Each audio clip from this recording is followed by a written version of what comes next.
Hi, Steve Nissen here, founder and CEO of CandleCharts.com, and we've been getting a lot of requests for market updates. Let me just do a short one. I'm going to focus on the S&P rather than the Dow. I know the Dow is discussed a lot in the news, but the S&P is a broader based market. So let me give you an update on how I'm looking at things from a candlestick and Western perspective. And something to keep in mind that I know many of you are new to candlesticks, and one of the misunderstandings about candlesticks is that they're used for short-term trading, and indeed that is not the case. You can use them obviously for short-term trading, but you could use them as I do, candles and Western technicals for long-term investing, as you know many do for their retirement account or for the kids' educational account. So let me give you a little longer-term perspective here, looking at where I see resistance in the S&P. So we're going to call this a dead cat bounce. Now I'm doing this recording about 1:30, 2 o'clock Eastern Time on Thursday, December 27th. And I don't know if you ever heard of this expression, a dead cat bounce. Years ago when I worked at E.F. Hutton, my work there was giving trading strategies to the brokers. E.F. Hutton is long since defunct after I worked for Merrill Lynch and so forth.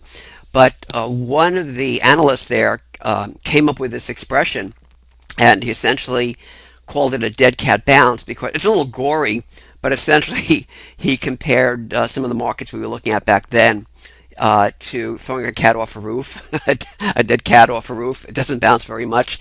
So again, I apologize for you cat lovers out there, but I think it's a great expression, and that's how I'm viewing this rally that we had a couple of yesterday.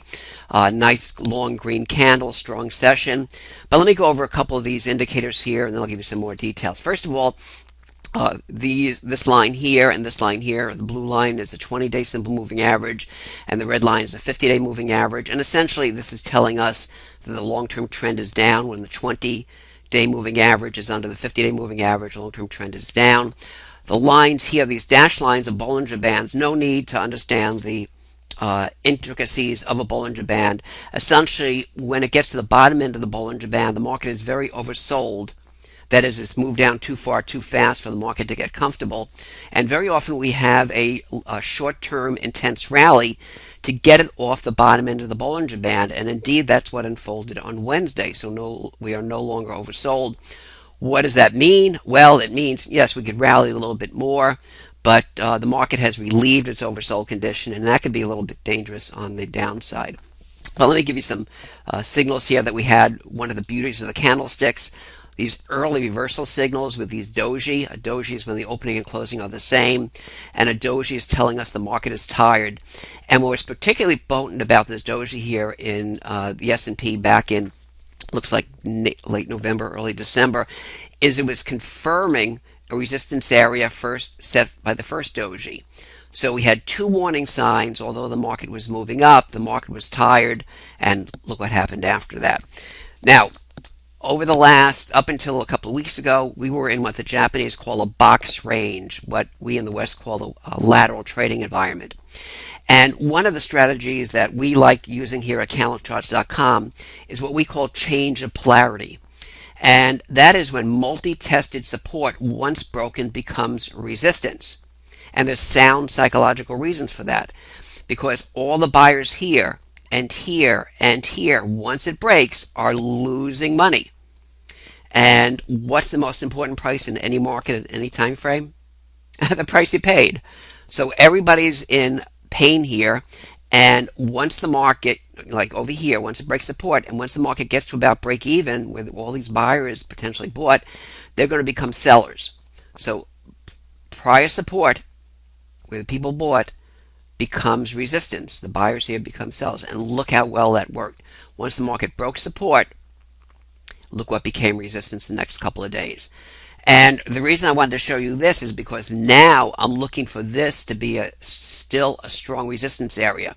Because all these buyers here who haven't gotten out over here are maybe looking to this area to get out of break even.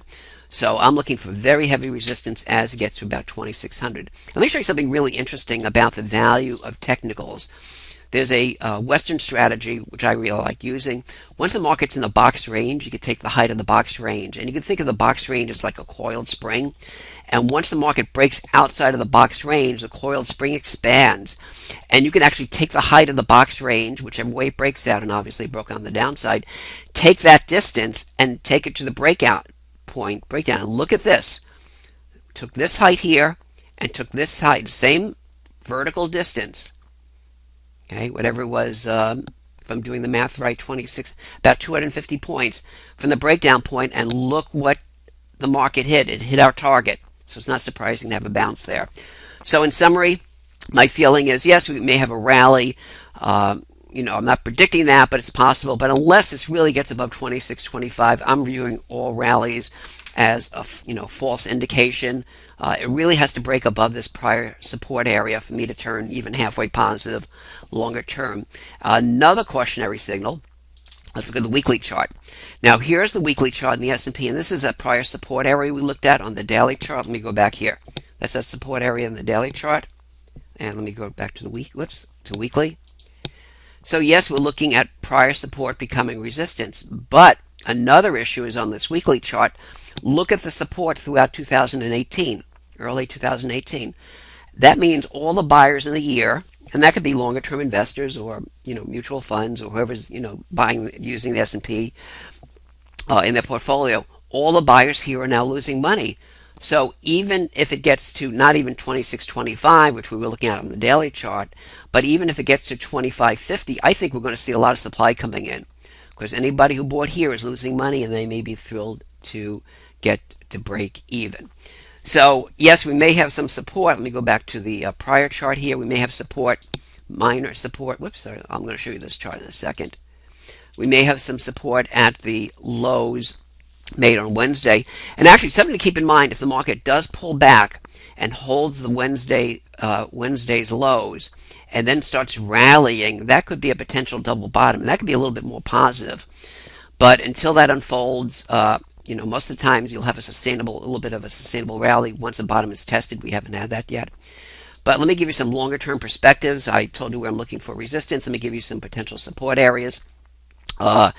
So a lot of traders will look at, or investors will look at Fibonacci retracements. Again, if you're not familiar with it, don't worry about it, but these are common retracement levels. 38% retracement would mean the S&P at 2067. Now this is really interesting. I focus mainly on a 50% retracement, and that's right around 1798 in the S&P. I'm not predicting it's going to go there, but that is the next, in my opinion, the next major support area. And what's interesting about this 50% correction is look at the lows here from 2014. And this is a monthly chart. 2014, 2016, right around that level of 1798. So if it continues, in a downdraft and a major big move, I would expect, a 50% correction to be the next major key underlying support area. But once again, let me go to this daily. Let me go to this daily chart again. And just remind you, if we do get above 26.25 on a daily chart, I think that would really improve the longer-term technical picture. So let me just give you a heads up here. We have a great sale going on for the next couple of days. Go to this link. Just type it in. It's a little bit long, but it's worth typing it in. And we have, depending on your markets, we have all sorts of different products and services. And if you want to know what's best for you, just contact Paul at CandlerCharts.com. Thank you so much for joining me. Have a great day.